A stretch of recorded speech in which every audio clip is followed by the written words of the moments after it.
A couple months ago, I got a all-wheel drive Ford Maverick Hybrid. And so the all-wheel drive hybrid was new for 2025. I commute a lot and I also go off-road. And so it seemed like the perfect car for me. My only reservation was how it would do off-road. So I decided to, after I got it, to do some filming to see, is it a good off-road vehicle? Is it going to be capable, or will it get stuck places? So everything on my Maverick right now is stock except for the tires. I did upgrade these. These are slightly larger, more aggressive tire. These are the Falken Wildpeak AT3s. These are 235 65 17R, so it's half an inch wider and half an inch taller. I believe these are the same tires that come on the Tremor if you get the Tremor Maverick. So I'm gonna do a voiceover with me driving, and it's hard to see, but there's about a foot of snow here. There's also a lot of mud and water that will be coming up too. And I think this was a really good test for the off-road capabilities for the all-wheel drive Hybrid Maverick. Since this is like a real world situation, it has uneven ground and slippery. But do keep in mind that I do have those aftermarket tires, those upgraded all-terrain tires.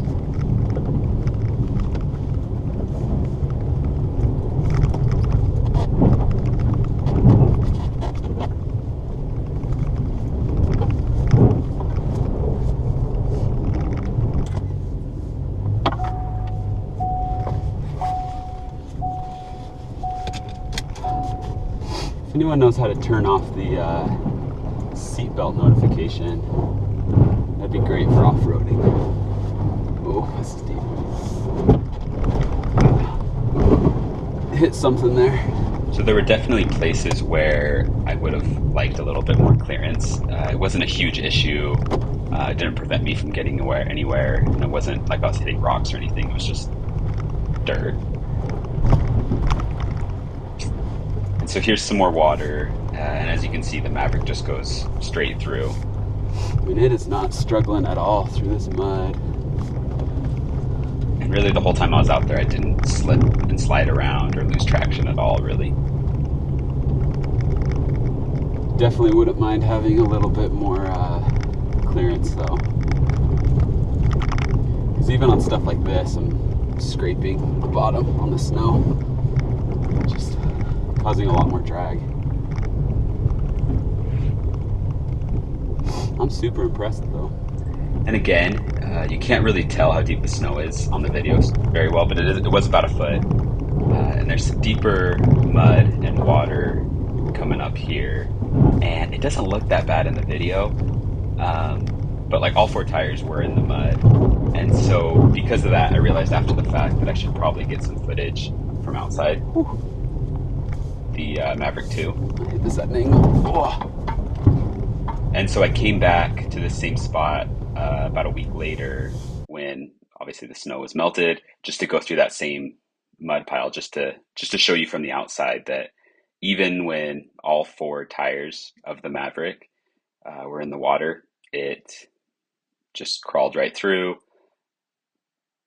No issues whatsoever. And so there are different drive modes in the Maverick. Right there, I just had it in normal mode. And so for those of you who aren't aware, the Maverick has different drive modes. And so in the all-wheel drive hybrid, you get normal mode and a slippery mode. I tried slippery mode. There wasn't a huge difference. Maverick didn't really struggle in either mode.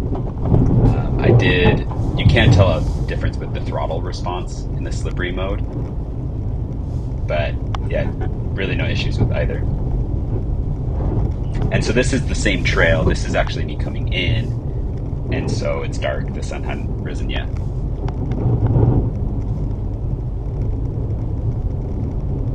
And so I wanted to include these night clips because I was actually hunting, and so I pulled off the road a couple of times.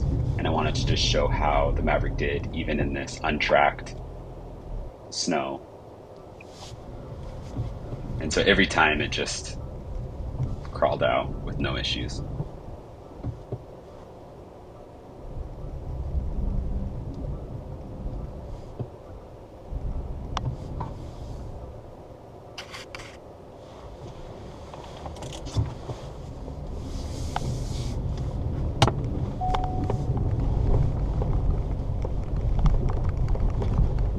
And so again, here's some water. And yeah, sorry about the bad camera setup. This is actually my first time I've ever filmed myself driving. And so all I did was I just clipped a GoPro to the sun visor. And so it worked, but definitely not the best setup.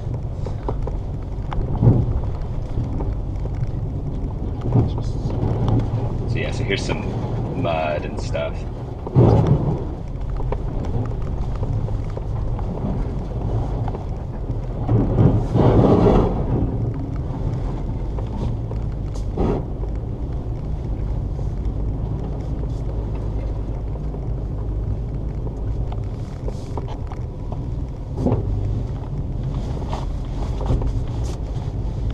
So here's me pulling off the road again. And yeah, getting out, didn't really have to spin the tires, didn't really lose traction at all. It did great. I do wish you could get the FX4 package with the hybrid engine, because that comes with recovery hooks, a skid plate, and some additional drive modes. I think those recovery hooks would be really nice, and as far as I can tell, there's no way to add some on after. And then a skid plate would be nice just to be safe.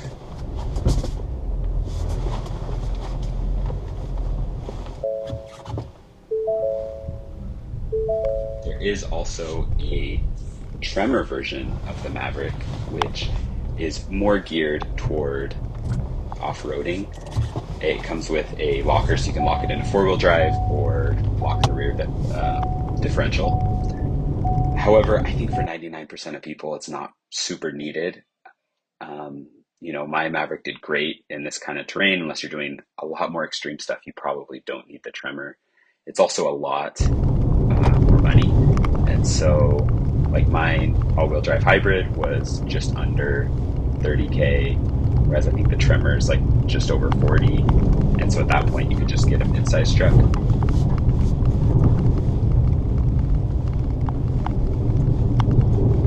One thing that's awesome about the Maverick is how small it is. And so right here, I have to turn around on the trail, but it's not super wide. And so this would be a lot harder in a full-size truck. So just with having that compact Maverick, it made stuff like this a lot easier.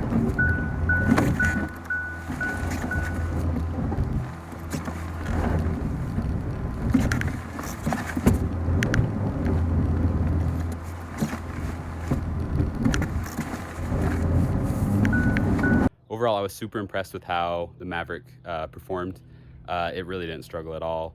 I definitely wish there was a little bit more clearance, and so I may lift it at some point in the future. I do wish there was also recovery hooks or a way to connect them. I do also think that a skid plate would be nice, because right now it's just like kind of this fabric-y, plasticky thing. And so that's something that I'll probably do at some point just to be safe. I am curious on how it will do rock crawling and in more like rocky areas. And so maybe this summer I'll take it out and film some stuff there too, just to see how it'll do. So yeah, go ahead and like the video if you found it useful. And you can follow me if you wanna see updates on my Maverick. And then go ahead and comment if there's any other questions you have or videos that you'd like me to make. See ya.